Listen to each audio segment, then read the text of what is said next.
This past summer, I went to therapy.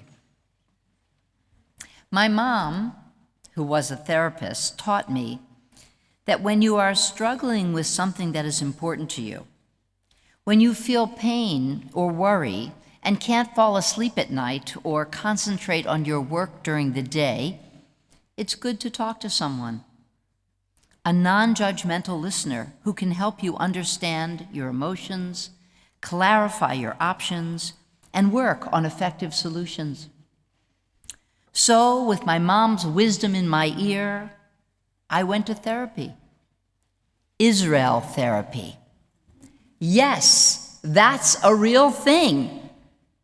In the wake of Israel's war with Gaza this past May, a Reform temple and the Jewish publication The Forward collaborated, sponsoring online group therapy sessions for people seeking help sorting through their complicated feelings about our beloved Jewish state, about the Israeli-Palestinian conflict, and also about our commitment to social justice that sits at the center of the Judaism that we all practice.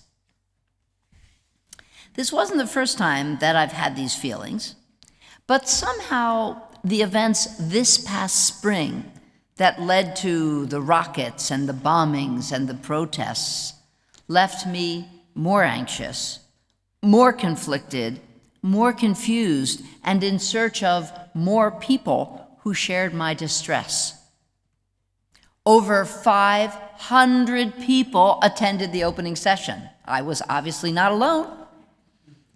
The discussion swung all over the place, from love of Israel to criticism of Israel, from anti-Semitism and racism to apartheid and white supremacy to debates about colonialization and boycotts, all within the first half hour. That so many issues arose during our initial conversation demonstrates that we are living in a uniquely convergent moment where Israel has become a symbol for everything with which we, American, religiously progressive, justice-oriented Jews struggle. During that session, it was tempting to spend time stating facts and clarifying definitions. It was tempting to recount terrorist attacks or list the Palestinians' policies or decisions that have thwarted the peace process. But therapy is about emotions. And so our guides tried to steer us towards exploring our feelings about our homeland. This too was difficult because more than ever before, when it comes to discussions about Israel, people seem to be judged by their feelings. Maybe you have experienced this as I have. In some circles, sharing my angst with Israel throws me out of the conversation. And in others, my passion for Israel does exactly the same. It seems that feelings have become the litmus test for who can and who cannot offer legitimate comments about the situation, or as they say in Israel, the matzav. During our second session of therapy, our analysts shared the experience of a college student named Ariel. Her story resonated with me, and I think it might resonate with some of you too. In May, during the war with Gaza, Ariel attended an impromptu gathering on her New York campus. Many of her Hillel friends stood together holding "Support Israel" signs and others that said Hamas equals terrorism. Not far away were more groups, including other friends who held signs that said Palestinians deserve full human rights and Israel equals apartheid. And both sides chanted slogans for peace and some for justice. Ariel shared how torn she felt, caught between two core parts of her identity. She was a Reformed Jew, as we are, with a deep commitment to social justice. And the land and people of Israel were central as well to who she is. Ariel shared that she kind of just wanted to stand in the middle of it all, affirming the truths of each camp. Picking only one side seemed disingenuous. She, like I, sought a place to unload this burdensome emotional struggle. So I searched for Ariel in the chat because I thought I'd like to write to her or invite her to connect with me after the session. But 500 people, I could not find her. So let me tell you what I wanted to tell to her. Ariel, thank you for courageously sharing your struggle. Like you, I have an unwavering bond with Israel. Yet, my love of Israel does not contradict nor override my commitment to human rights, including the Palestinians' right to self-determination and statehood. Everyone likes to say, it's complicated. Ariel, it is complicated, but surely, as you already know, Judaism is a complex tradition, and our job as Jews is to deal with complexities. Signs, slogans, t-shirts, buttons are inadequately simplistic. Reject them.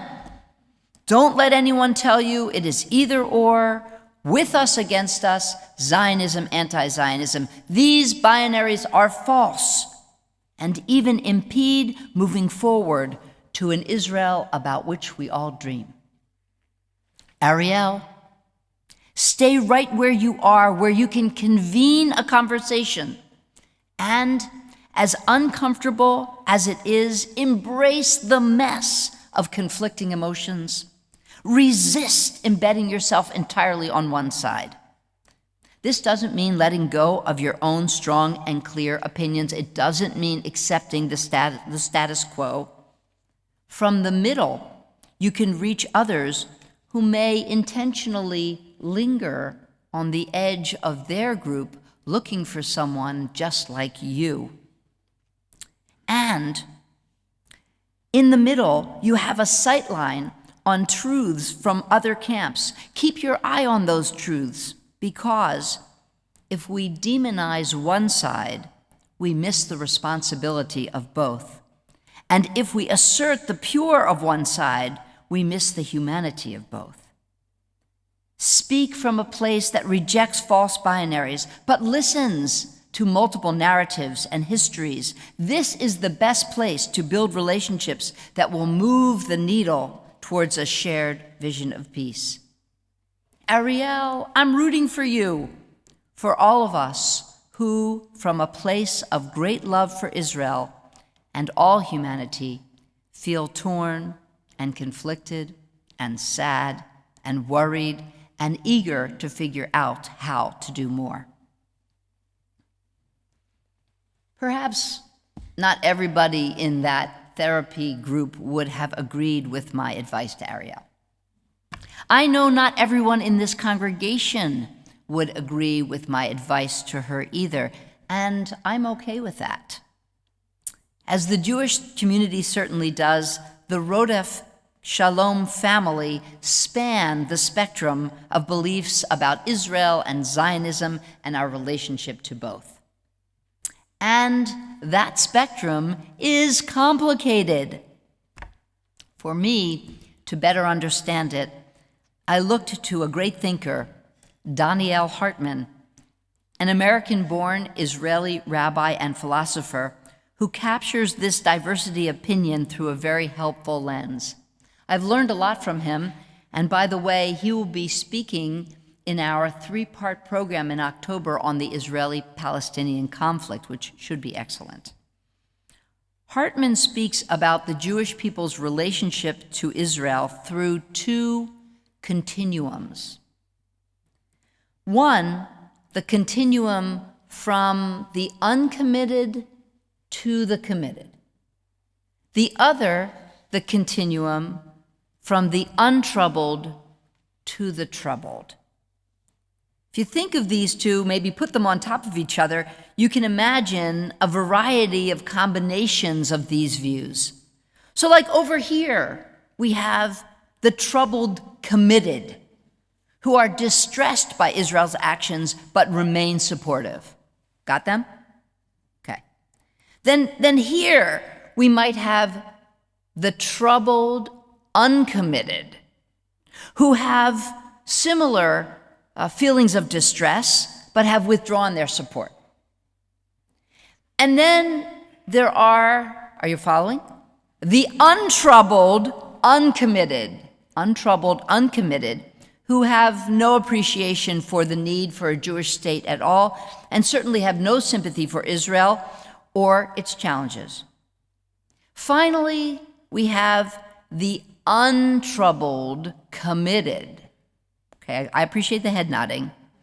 Those who feel Israel's actions are essentially always justified by threats or security concerns and support Israel without question or anguish. By now, you probably know that I align myself with this group, the troubled committed, as I think many of us here do. Israel is integral to my Jewish identity. I'm committed to the cause. I care about the people who live there, their well-being. Yet I also dream of something more. I'm troubled by the functional inequities between Jewish and non-Jewish citizens. I'm troubled by the occupation that has lasted 50 years and its resultant injustices and tragic sufferings for which Israel bears a share of the responsibility. Committed and troubled, I can hold these two truths at once, and I will, as I try to bring us closer to the Israel of our hopes and dreams. As an Israeli, Hartman is most concerned about the untroubled committed. Again, the untroubled committed. It seems that more and more Israelis have landed in this camp. I know plenty of these people, Israelis who have deeply engaged in the peace effort, who supported Oslo, who lived through intifadas, who sent their children to the army, who have survived terrorist attacks and wars.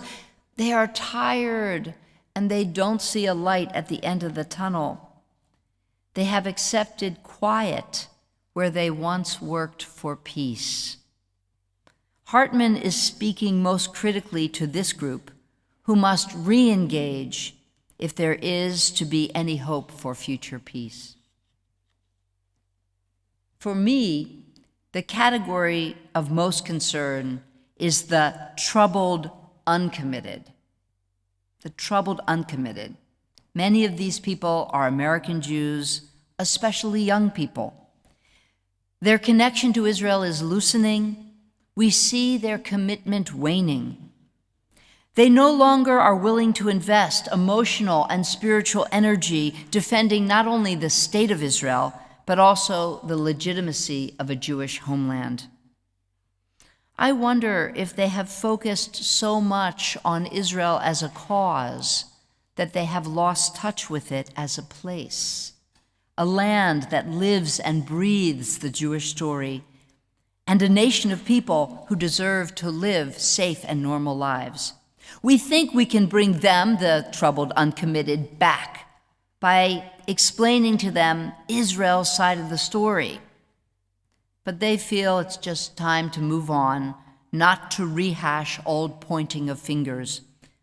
They will only be satisfied with a solution that brings justice to the Palestinians.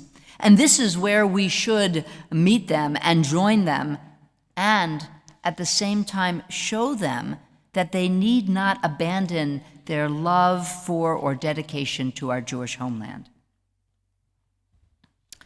During my sessions of Israel therapy, I worked on my feelings about and relationship to all these groups. And as I mentioned earlier, there are members within each here in our temple.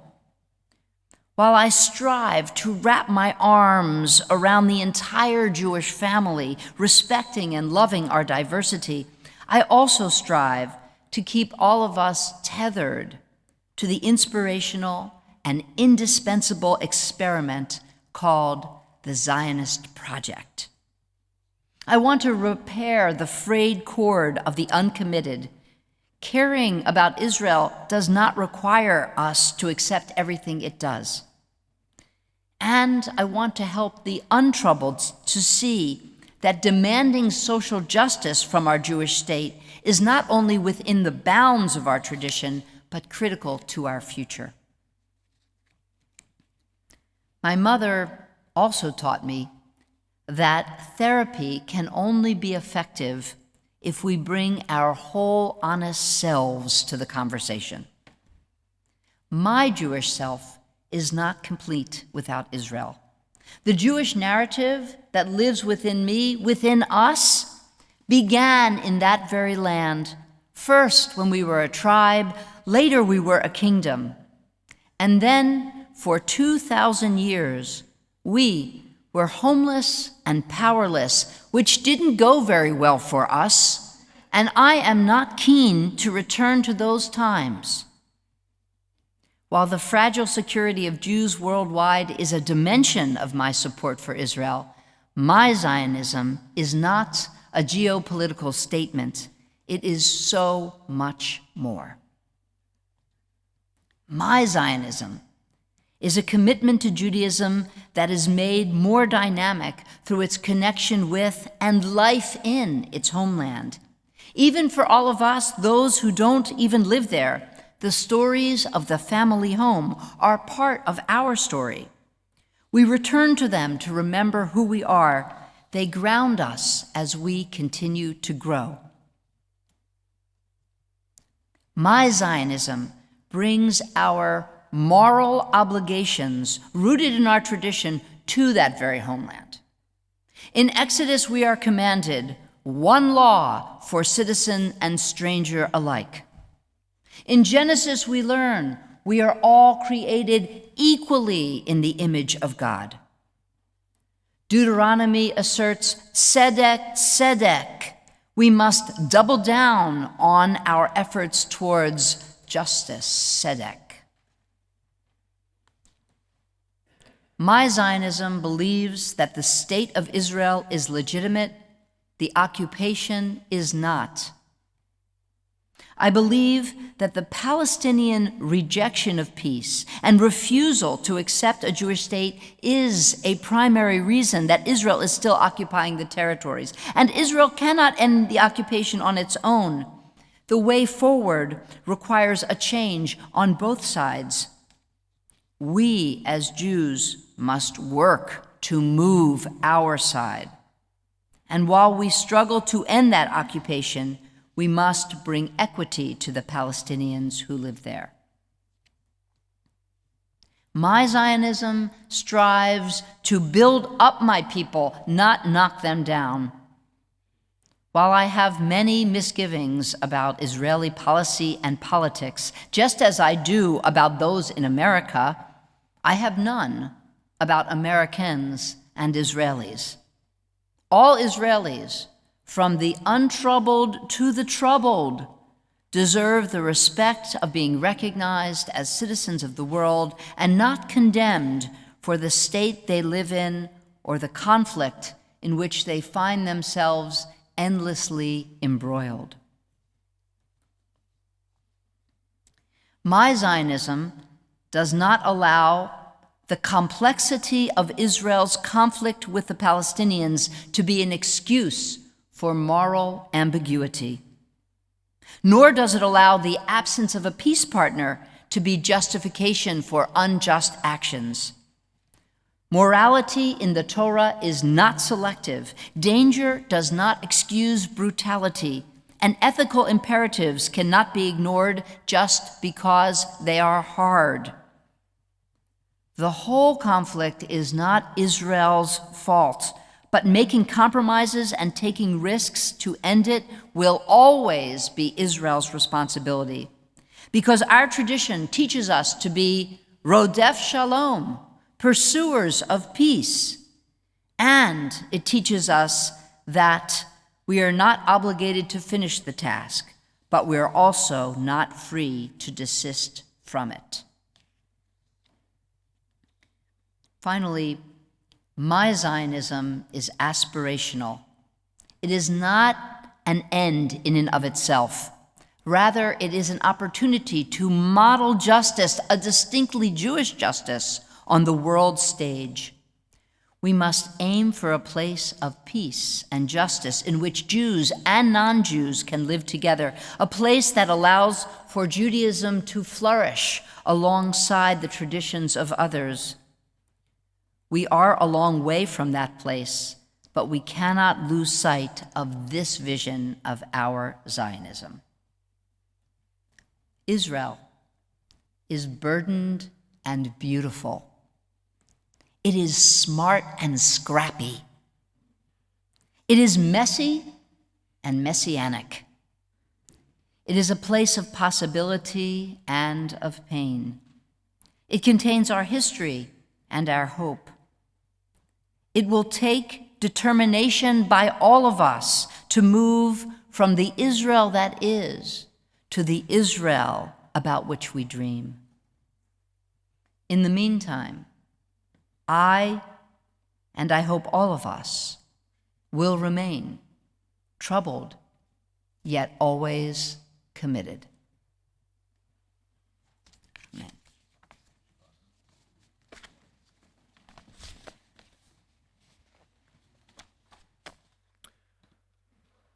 Our liturgy says, Ur Chadash al Tzion Ta'ir, a new light shines upon Israel.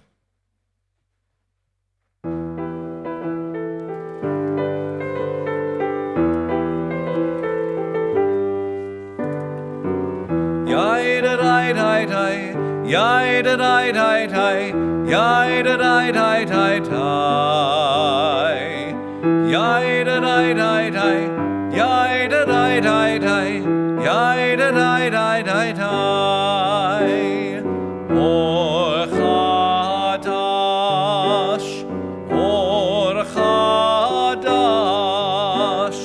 Or Chadash, Al Tzion Ta'ir, Al Tzion Ta'ir. Shine a new light, a light upon Israel. Shine that light on our souls. Shine a new light on our generation, and we will shine that light for all to know.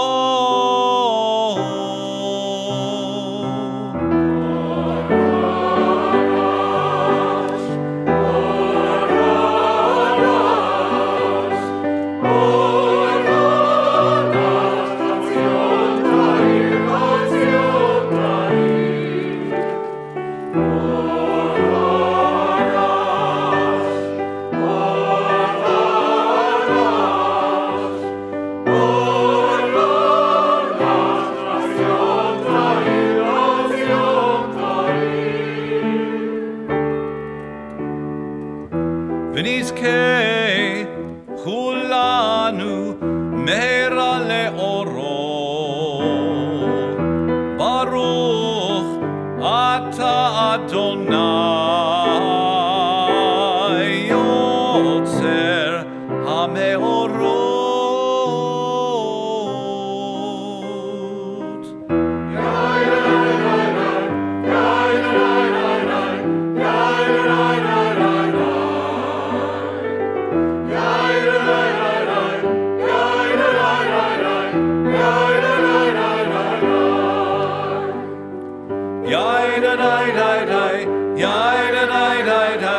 Yeah.